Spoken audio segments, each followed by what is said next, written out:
अभी तक आप लोगों को मैंने भौतिकी का थोड़ा बहुत बताया, गणित का भी कुछ बताया, संस्कृत व्याकरण का कुछ बताया। आज इच्छा हुई कि नहीं थोड़ा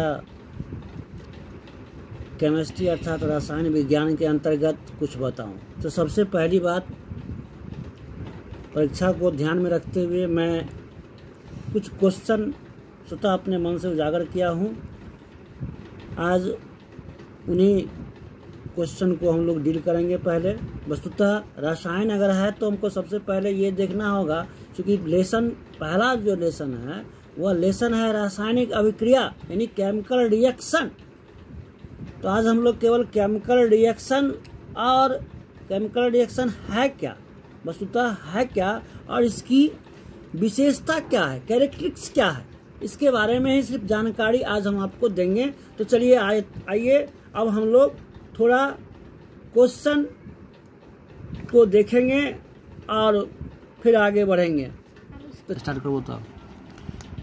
तो क्वेश्चन के रूप में क्या हम डालना है, सो देखिए क्वेश्चन क्या बना, रासायनिक अभिक्रिया। क्योंकि चैप्टर का नाम भी रासायनिक अभिक्रिया, इसलिए रासायनिक अभिक्रिया से आप क्या समझते हैं और उसकी विशेषता यानी कैरेक्टरिस्टिक्स क्या क्या है। तो डिफिनीशन क्या आता है, सो देखिए। तो रासायनिक अभिक्रिया जब भी होगे तो पदार्थ का ही होगा ना, किसी वस्तु का ही होगा ना, चाहे वह ठोस में हो, द्रव में हो या गैस में हो। तो वो भी क्या, तो कोई न कोई चीज तो होगा, दाब होगा, उसमें ऊर्जा होगी, प्रकाश ऊर्जा होगी, इस सब का प्रेजेंटेशन तो जरूरी होता है। इसलिए परिभाषा क्या बना कि जब दाब, ऊष्मीय ऊर्जा, प्रकाशीय ऊर्जा या उत्प्रेरक जैसे कुछ स्थिति होती है, उपस्थिति में एक पदार्थ दूसरे पदार्थ के साथ क्या करेगा, संयोग करेगा, मिलेगा। किसका, किसके प्रेजेंटेशन में, तो दाब के प्रेजेंटेशन की बात करेगा, उसमें ऊर्जा की बात करेगा, प्रकाशीय ऊर्जा की बात करेगा, तब संयोग करेगा। ठीक है। या तो एक मिला किससे, दूसरे से, एक मिला किससे, दूसरे से। अब ये तो दो हो गया। अब देखिए कभी कभी ऐसा भी होता है कि सिंगल है और स्वयं जो है प्रकाश या हीट की ऊर्जा के कारण अपघटित हो गया। जैसे नमक है, आप लोग देखे होंगे। तो कभी कभी वह स्वयं ही अपघटित हो करके क्या करता है, एक कभी कभी एक से अधिक है ना नवीन पदार्थ की रचना कर लेता है, नवीन पदार्थों को बना लेता है। तो उस तरह की अभिक्रिया को क्या कहते हैं हम लोग, रासायनिक अभिक्रिया कहते हैं। और ऐसी बात नहीं है, जैसे गौर कीजिए हम लोग देखते हैं कि जैसे है कि आप लोहा को अगर छोड़ देते हैं तो कमरे के ताप पर प्रकाश की उपस्थिति में, वायु की उपस्थिति में क्या होता है कि लोहा में जंग लग जाता है। तो जंग लगना भी क्या है, एक रासायनिक अभिक्रिया है। ठीक है। और जैसे है कि हम लोग सांस लेते हैं ना जी सांस तो लेते होइएगा, तो क्या लेते हैं, ऑक्सीजन लेते हैं, ऑक्सीजन चलते हैं, फिर कार्बन डाइऑक्साइड छोड़ते हैं। उसी क्रम में शरीर के अंदर बहुत सारी क्रियाएं होती है, भोजन पाचन क्रिया होती है, श्वसन की क्रिया होती है। ये सभी केमिकल रिएक्शन के अंतर्गत जोड़ा जाता है। ठीक है। अब इसमें देखिए, इसमें है क्या कि जब भी कोई नया पदार्थ बनेगा तो क्या करेगा, देखिए क्या करेगा, तो मिलेगा।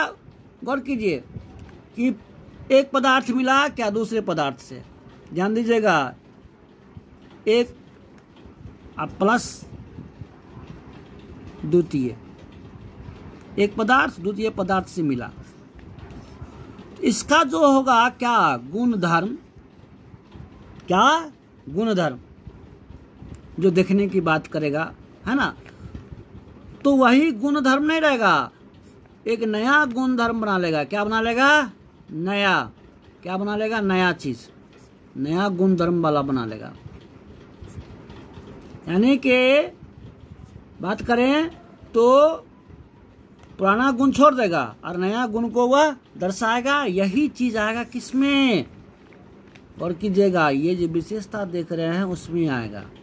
तो इसकी विशेषता जो होती है वह मूल रूप से 6, ध्यान रखिएगा, रासायनिक अभिक्रिया की जो विशेषता होती है, अभिलक्षण होता है या कैरेक्टरिस्टिक्स जो होता है वह 6 होता है। तो पहला जो है फर्स्ट नंबर, गौर कीजिएगा, फर्स्ट नंबर क्या है कि अभिकारी पदार्थ की अवस्था में परिवर्तन होगा। ध्यान दीजिए क्या कहता है, अभिकारी पदार्थ की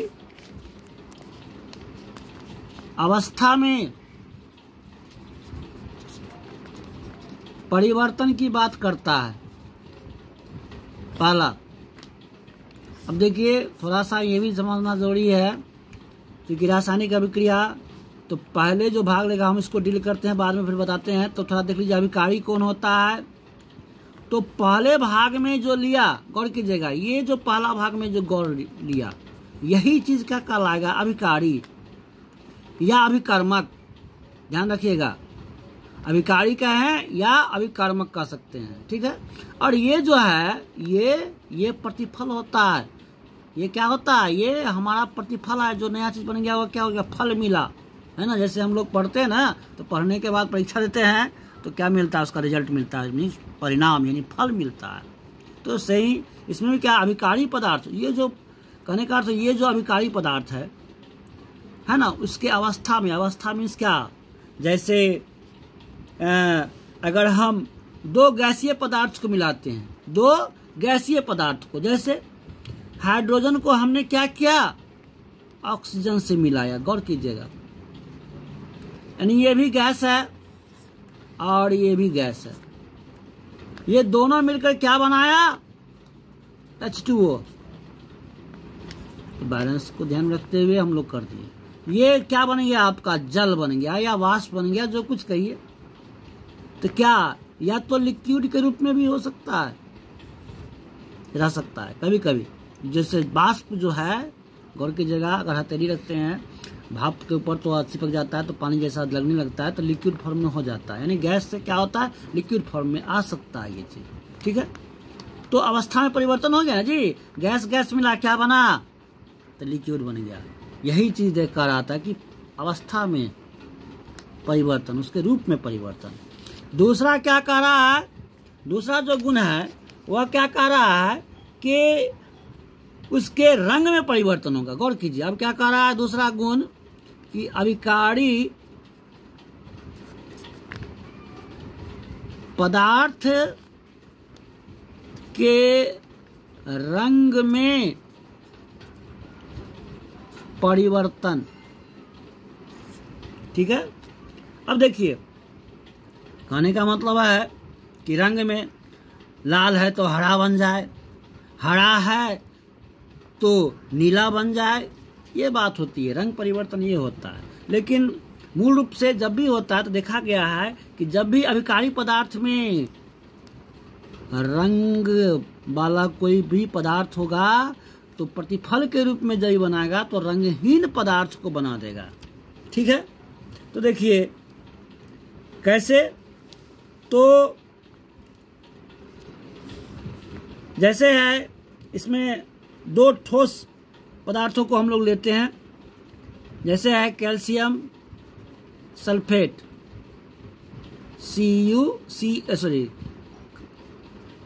सल्फेट CuSO4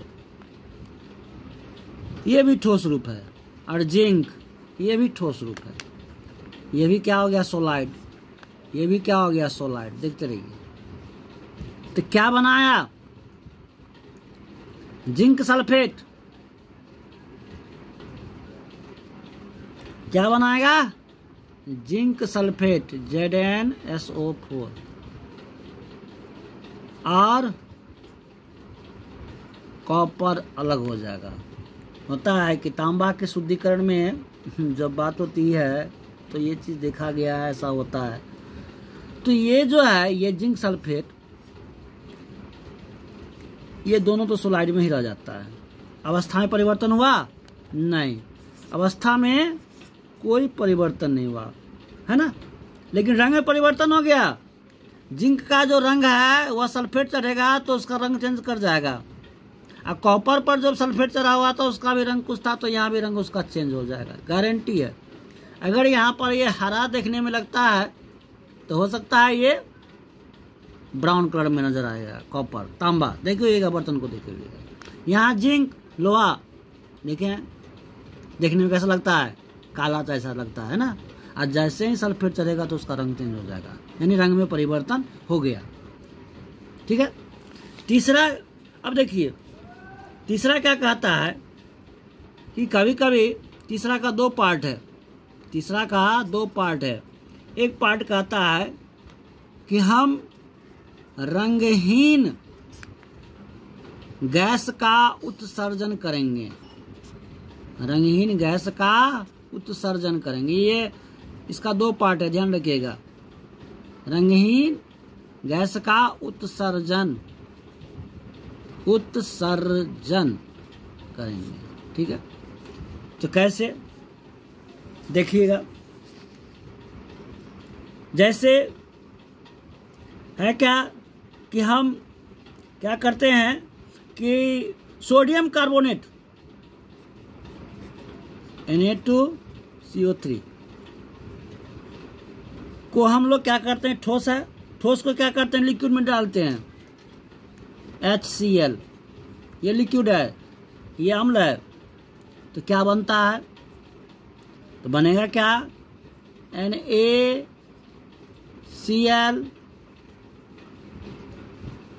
और क्या बनेगा, तो जल भी बनेगा,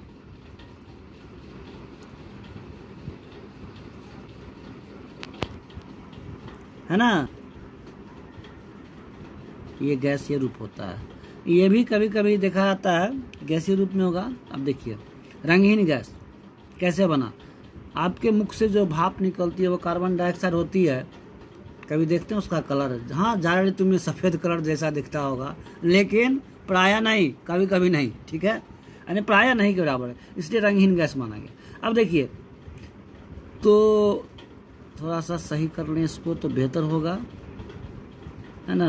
अब लगभग सही है, चलिए हटाइए, हो गया।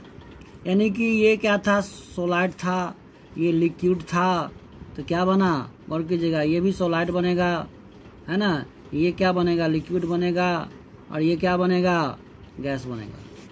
ठीक है, ये अब तो पाया। इसका दूसरा पार्ट कहता है कि हम रंगीन गैस भी बना सकते हैं। रंगीन गैस का उत्सर्जन कर सकते हैं।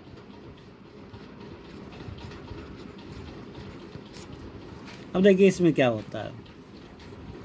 रंगीन गैस का जो उत्सर्जन होगा, तो ध्यान दीजिएगा परिभाषा में हम लिखा था कि अकेले अगर अपघटित होता है तब वह रंगीन गैस बना सकता है, संभावना बन जाती है। तो अकेले भी अपघटित हो रहा है, देखिए कैसे। तो लेड नाइट्रेट PbNO3 ताप दाब की स्थिति में स्वयं अपघटित होता है, तो लेड ऑक्साइड PbO बनेगा। और क्या बनेगा, नाइट्रस ऑक्साइड NO बनेगा, और ऑक्सीजन ही बनेगा। ठीक है, अब देखते रहिए। ये क्या है, सोलाइड रूप होगा, ध्यान रखिएगा, ये सोलाइड रूप होगा। PbO ये भी हो सकता है सोलाइड रूप में मिल जाए, लेकिन ये भी गैस बनेगा और ये भी गैस बनेगा। ऑक्सीजन का कलर नहीं होता, ऑक्सीजन का कलर बिल्कुल नहीं होता है, देखिएगा बिल्कुल नहीं होता है। लेकिन ये जो है इसका रंग होता है ना, ये इसका रंग हो जाएगा, ये कलरफुल निकलेगा। ये क्या निकलेगा, कलरफुल निकलेगा। ठीक है, इस तरह से ये तीसरा विशेषता हो गया। अब देखिए इसका चौथा विशेषता क्या कहता है, सो देखते रहिए।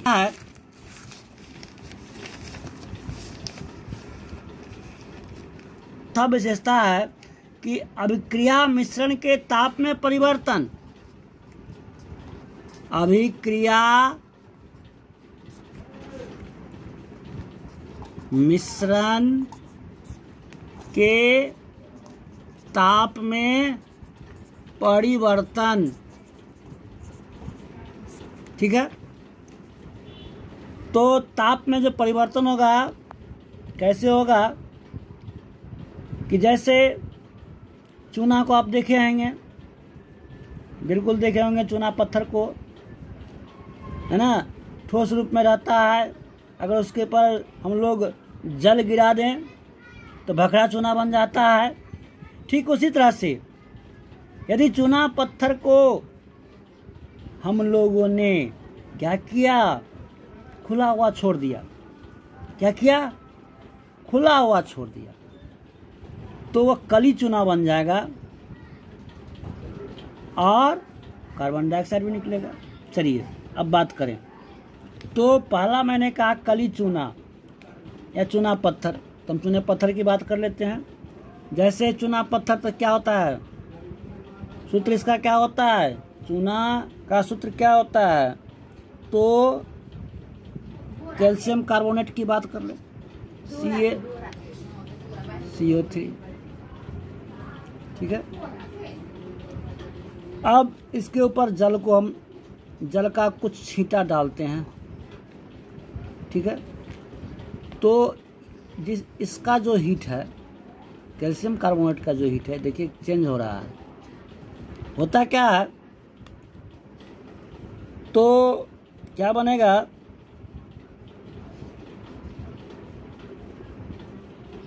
Ca का whole twice plus CO2 carbon dioxide gas बनेगी। देखिए ये हो गया बकरा चूना। ठीक है, जल डाला, देखिए एकदम बिल्कुल मिला हुआ रहेगा। ठीक है, देखिए कैल्शियम कैल्शियम मिल गया, है ना। अब देखिए कार्बन एक ऑक्सीजन की बात करें तो 1 3 1 4, तो 2 4 मिल गया, हाइड्रोजन भी 2 मिल ही गया। चलिए हो गया। तो ये क्या था, सोलाइड रूप, हमने लिक्विड डाला, ये सोलाइड बना, ये क्या बना, गैस। ये जो क्या होता है, ये गर्म गैस है। मुख से जब भाप छोड़िएगा ना, सांस छोड़िएगा, तो दिखाएगा कि हीट में चेंजिंग होगा। वैसे ही भाप जैसा निकलने लगता है, जो कार्बन डाइऑक्साइड के रूप में मुक्त हो जाता है। या फिर हमने एक और कहा था, चलिए हटा, ज़्यादा समय नहीं लेंगे। पांचवा कहता है कि अवक्षेप प्राप्त होना। क्या प्राप्त होना, अवक्षेप मीन्स कोई ठोस रूप। विशेषता क्या कहता है, पांचवा, अवक्षेप प्राप्त होना। ठीक है, तो अवक्षेप जो प्राप्त होगा, तो जैसे है 2 ठोस रूप को हम मिलाते हैं, 2 जलीय विलयन को मिलाएंगे तब अवक्षेप मिलेगा। ध्यान रखिएगा, अवक्षेप प्राप्त कब होगा, तो जब 2 जलीय विलयन को मिलाएंगे। जैसे सोडियम क्लोराइड का जलीय विलयन को यदि हम लोग सिल्वर नाइट्रेट के जलीय विलयन में मिला दें, AgNO3 के साथ मिला दें, ये भी लिक्विड मिला दिए, तो क्या बनेगा, सिल्वर क्लोराइड मिलेगा, AgCl2 मिलेगा। ये सोलाइड रूप हो गया। और एक क्या बनेगा, तो सोडियम नाइट्रेट बच जाएगा, NaNO3,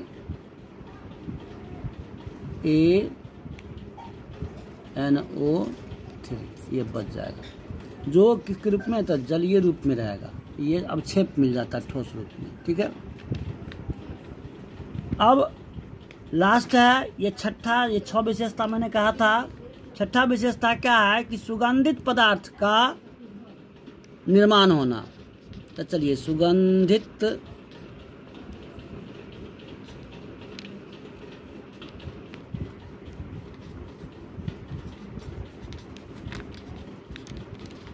पदार्थ का बनना, ये छठा अंतिम विशेषता है।